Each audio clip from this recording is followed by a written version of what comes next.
নামাজ পড়া অবস্থায় যদি পেছন দিয়ে বায়ু আসতে চায়, আটকিয়ে নামাজ শেষ করা যাবে কিনা? যেমন জামাতে সালাতের সময় সামনের কাতারে থাকলে কিভাবে যাব?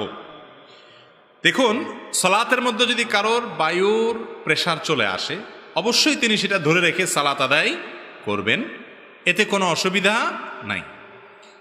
কিন্তু সালাতের আগে, ধরেন সালাতের বাকি আছে আরো 10 মিনিট, আর সময়টা হলো কনকনে শীতের সময়, আপনার বায়ুর প্রেসার আসছে, তখন যদি আপনি চাপাচাপি করে ধরে রাখেন যে 10 মিনিট আমি যদি পার করতে পারি, সাথে আর 5-7 মিনিট যোগ করলে এই 15-20 মিনিট এটা সহ্য করতে পারলে আমার আর ঠান্ডা পানিতে উজুটা করা লাগে না, এই চিন্তা থেকে যদি আপনি চাপাচাপি করে আটকায় রাখেন, তাহলে সেটা কিন্তু গর্হিত কাজ, সেটা কিন্তু ভুল, অন্যায় কাজ। কারণ আপনার এই চাপাচাপি করে আটকায় রেখে যদি নামাজ পড়েন, নামাজে মনোযোগ থাকবে না।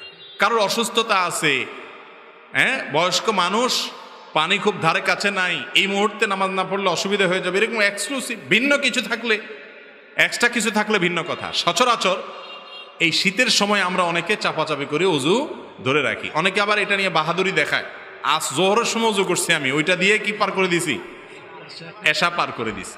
হ্যাঁ, যদি আপনার পেশাবের বেগ না আসে, বায়ুর বেগ না আসে, আপনি পার করেন, অসুবিধা নেই। কিন্তু বেগ আছে, তাও আপনি ধরে রেখে বীরত্ব জাহির করতেছেন, আপনি বীর না, আপনি ভীরু।